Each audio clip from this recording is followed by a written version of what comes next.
तो दोस्तों आज मैं आपके लिए एक्सप्लेन करने वाला हूँ इसी साल रिलीज हुई फिल्म जैकपॉट। इस फिल्म की कहानी काफी बेहतरीन है जो कि आपको काफी पसंद आएगी, जिसमें एक ऐसा गेम दिखाया गया है जिसमें आपको एक दिन जिंदा रहने के 3.6 मिलियन डॉलर मिलेंगे, लेकिन अगर जिंदा रहे तो आखिर ये किस तरह का गेम है, चलिए जानते हैं आज की इस कहानी से। इस फिल्म की शुरुआत होती है तो हमें रोड पर एक आदमी को भागते हुए दिखाया जाता है जिसके पीछे बहुत सारे लोगों की भीड़ पड़ी होती है और ये सभी लोग आखिर इसका पीछा क्यों कर रहे हैं इस बारे में आपको आगे पता लगेगा। ये आदमी जहाँ कहीं भी जाता सभी लोग इसे मारने की कोशिश कर रहे थे।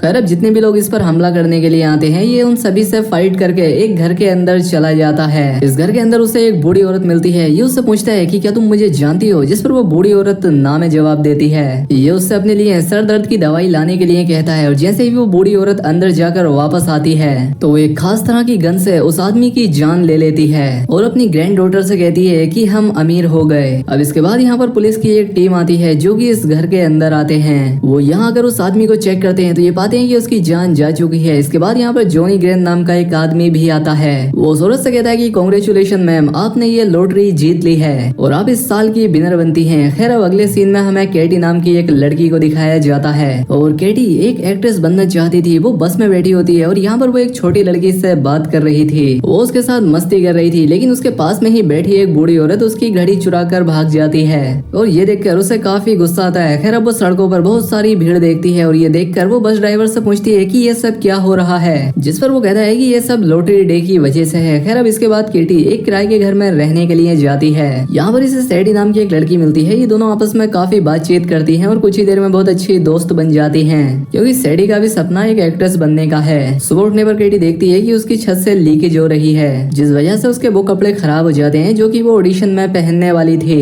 दरअसल ये जो चीज टपक रही थी वो ऊपर रहने वाले लोगों की पोटी होती है। खैर अब ये देखने के बाद केटी सैडी को फोन करके इस बारे में बताती है। सैडी कहती है कि तुम मेरे कपड़े ऑडिशन के लिए किराए पर लेकर जा सकती हो।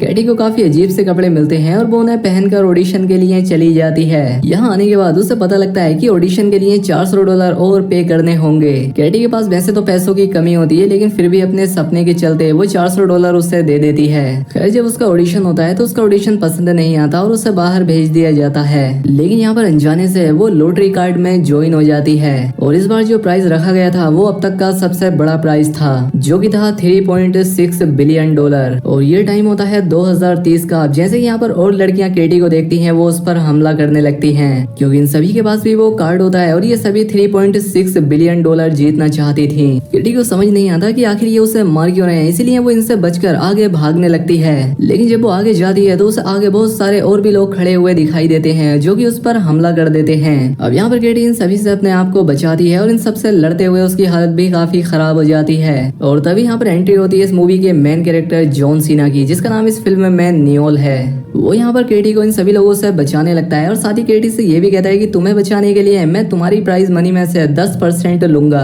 अब नियोल जो कि लड़ने में काफी अच्छा होता है, इसीलिए वो यहाँ पर मौजूद एक एक करके सभी लोगों को पीट देता है। नियोल यहाँ से केटी को ले जाते हुए बोलता है कि ये लोग तुम्हें मारने के लिए गन्स का यूज नहीं कर सकते और अब तुम्हें मारने के लिए तुम्हारे बहुत सारे फैंस या तुम्हारे चाहने वाले तुम्हारे पीछे पड़ेंगे ताकि उन्हें $3.6 बिलियन मिल जाएं। और तभी यहाँ पर एक बावर्ची उन पर एक हथियार फेंक कर मारता है, जिससे ये थोड़े ही बच जाते हैं। और अब तक केटी के बारे में पूरे शहर को पता लग गया था और वो सभी लोग केटी को मारने के लिए अपने अपने हथियार लेकर सड़कों पर उतर आए थे। नियोल कहता है कि सूरज के ढलने से पहले ये सभी लोग तुम्हें मारने की कोशिश करेंगे, जिस पर केटी कहती है कि ये तो एक मर्डर हुआ ना। नियोल कहता है कि कैलिफोर्निया में ये सब चलता है, अगर जिसके पास टिकट है उसने तुम्हें मार दिया तो वो सभी पैसा उसका हो जाएगा। खैर अभी जिस गाड़ी में बैठकर यहाँ से भाग रहे होते हैं बहुत सारे लोग इनकी गाड़ी का पीछा करने लगते हैं और इनकी गाड़ी के ऊपर बोतल बॉम्ब फेंकते हैं। एक औरत इनकी गाड़ी के ऊपर कूद जाती है और वो अंदर आकर केटी को मारने वाली होती है कि नियोल उसे बचा लेता है और उस औरत को एक हेलमेट पहनाकर उसे गाड़ी से नीचे फेंक देता है ताकि उसकी जान न चली जाए, क्योंकि ऐसा करना भी नियमों के खिलाफ था, इसलिए उसने इसे सेफ्टी के साथ बाहर फेंका था।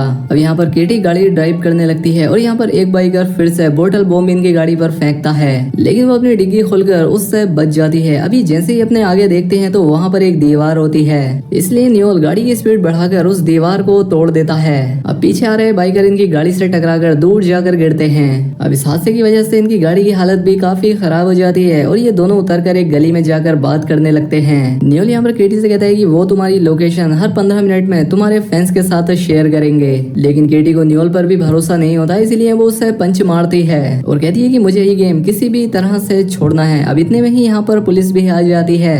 केटी सोचती है कि शायद पुलिस मुझे बचा लेगी, इसलिए वो उनके पास जाने लगती है, लेकिन पुलिस वाले भी प्राइस के लिए केटी को मारने लगते हैं, जिस पर नियोल आकर उन्हें इनसे बचाता है। वो इनसे फाइट करने लगता है और इसी मौके का फायदा उठाकर केटी यहाँ से भाग जाती है। केटी यहाँ पर देखती है कि एक ड्रोन उसका पीछा कर रहा है, जो कि इसकी लोकेशन हर 15 मिनट में इसके फैंस को दे रहा है। अब छिपने के लिए वो एक मॉल में जाती है और यहाँ का गार्ड उससे कहता है कि मैं किसी को नहीं बताऊंगा कि तुम यहाँ पर हो, और इसलिए केटी अंदर आकर छिप जाती है। लेकिन तभी उसके पास उसकी रूममेट सेडी का कॉल आता है। सेडी उससे कहती है कि तुम ठीक तो हो ना, मैंने तुम्हें लॉटरी गार्ड में देखा था और मुझे ये बताओ तुम हो कहाँ, ताकि मैं तुम्हें सेफली लेने के लिए आ सकूं। लेकिन तभी वहाँ पर केटी को बाहर के लोगों की आवाज आ जाती है और बाहर खड़ी सेडी को अंदर बज रहे माइक की आवाज आ जाती है। केटी जान चुकी थी कि सेडी मुझे मारने के लिए आ रही है, इसलिए वो वहाँ पर मौजूद स्टेचू के पीछे छिप जाती है। लेकिन अब सेडी को पता लग चुका था, इसीलिए अब वो जाकर उस पर जानलेवा हमला करती है। सेडी के साथ उसका बॉयफ्रेंड भी होता है और अब इन तीनों के बीच काफी देर तक लड़ाई होती है और केटी आखिरकार इन दोनों के ऊपर एक स्टेचू गिराकर यहाँ से भाग जाती है। लेकिन इससे बड़ी प्रॉब्लम तो बाहर थी, क्योंकि वहाँ पर बहुत सारे लोग उसे मारने के लिए तैयार थे।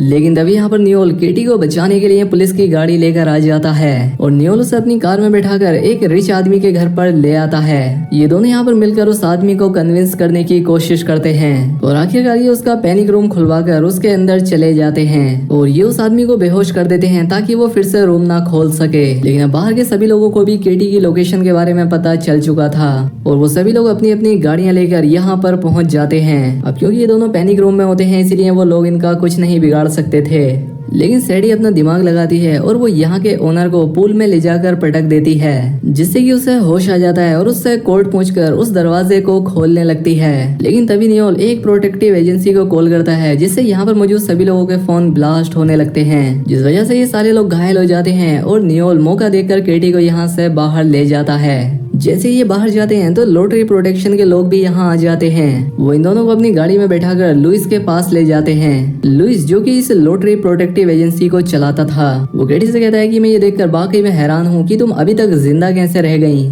लोग तो कुछ ही मिनटों में शिकार बन जाते हैं। खैर हम तुम्हें बचा तो लेंगे, लेकिन इसके लिए हम तुम्हारे प्राइस का 30% चार्ज करेंगे। खैर अब ये लोग इनके जख्मों को ठीक करने के लिए पहले इन्हें लैब में लेकर जाते हैं और यहाँ पर ये लोग केटी को एक मास्क लगा देते हैं ताकि बाहर के लोग इसे पहचान ना सकें। यहाँ पर नियोल केटी को अपने बारे में बताता है। वो कहता है कि पहले मैं एक प्राइवेट सेक्टर में काम किया करता था, जहाँ पर बुरे लोगों को सफाया करने के लिए हमारी यूनिट को भेजा जाता था, लेकिन मुझे बाद में पता लगा कि वहाँ के लोग बुरे नहीं थे, इसलिए मैंने वहाँ का काम छोड़ दिया। और एक बार जब मैं मिशन पर नहीं था तो मेरे यूनिट के सभी लोग मारे गए और लुइस भी मेरे साथ काम करता था और मैं जितना भी 10% कमाता हूँ मैं अपनी यूनिट के परिवारों को देता हूँ और ये मेरा फर्ज है, क्योंकि ये सब मेरी वजह से हुआ था। अब ये सारी बातें सुनकर केटी नियोल से काफी इम्प्रेस हो जाती है। अब मास्क लगाने के बाद ये लोग केटी को बाहर लेकर जाते हैं। तभी यहाँ पर नियोल केटी से बताता है कि ये प्रोटेक्शन एजेंसी हमें मरवाने के लिए लेकर जा रही है, क्योंकि इतनी बड़ी एजेंसी कोई यूं ही नहीं बना सकता। इनके पास जो भी लोग प्रोटेक्शन के लिए आते हैं वो उन लोगों को मार देते हैं और प्राइस को क्लेम कर लेते हैं। इस बात को केटी भी समझ जाती है। अब जैसे ही लुइस केटी को ले जाने लगता है तो केटी उसे जोर से मारती है और तब तक वहाँ पर बहुत सारे लोग भी आ चुके थे। नियोल गेट खोलता है और सभी लोग अंदर आ जाते हैं, लेकिन मास्क लगाने की वजह से वो लोग केटी को नहीं पहचान पाते और अंदर जाने लगते हैं। नियोल केटी से कहता है कि तुम 4 गाड़ियों में बैठकर यहाँ से भाग जाओ, जो कि ऑटो पायलट है। खैर अब उसके जाने के बाद प्रोटेक्शन एजेंसी केटी को नहीं ढूंढ पाती, लेकिन वो नियोल को पकड़ लेते हैं। अब लुइस केटी को धमकी देता है कि अगर तुम वापस नहीं आई तो नियोल को मार देंगे और अब इसलिए केटी अपनी गाड़ी घुमाकर वापस जाने लगती है। लुइस नियोल को पकड़कर एक हॉल में लेकर जाता है, जहाँ पर उसके बुलाने पर केटी भी यहाँ आ चुकी थी। केटी कहती है कि तुम उसे छोड़ दो वरना मैं खुद को ही मार लूंगी और इससे तुम्हें लॉटरी के पैसे भी नहीं मिलेंगे। अब लुइस उसे रोकने की काफी कोशिश करता है, लेकिन केटी उसकी नहीं सुनती, इसीलिए लुइस उससे कहता है कि ठीक है मैं इससे कुछ नहीं करूंगा, तुम खुद को मत मारो। अब जैसे ही केटी लुइस के पास जाती है वो उसे लात मारकर नीचे गिरा देती है और अब ये सारी चीजें वो अपने फैंस को लाइव दिखा रही होती है कि असली गुनहगार लुइस है, जो कि प्रोटेक्शन कंपनी के नाम पर लोगों की हत्या करता है। अब केटी के लाइव आने की वजह से सभी लोगों को पता लग जाता है कि वो कहाँ पर है और सबके सब अपने हथियार लेकर उसे मारने के लिए आने लगते हैं। केटी जब न्यूल के हाथ पैर खोलने के लिए जाती है तो लुइस उसके पैर पकड़कर उसे गिरा देता है और उसे एक आयरन गन से मारने की कोशिश करता है, लेकिन केटी खुद को किसी तरह से बचा लेती है। और तब तक केटी को मारने वाले फैंस भी यहाँ पर आ जाते हैं। इनके बीच यहाँ बहस होने लगती है कि केटी को मैं मारूंगा, इसीलिए ये लोग आपस में ही एक दूसरे को मारने लगते हैं। और इसी बीच केटी न्यूल को चाबी फेंक कर देती है, जिससे वो खुद को आजाद कर लेता है। और जैसे ही केटी की तरफ लुइस आता है तो वो उसे कस के पकड़ लेता है। अब केटी वहाँ से निकलने वाली होती है कि तभी यहाँ सीडी आ जाती है। वो कहती है कि इस जैकपॉट को मैं अपने हाथों से नहीं जाने दे सकती और अपनी तलवार निकालकर केटी पर हमला करने लगती है।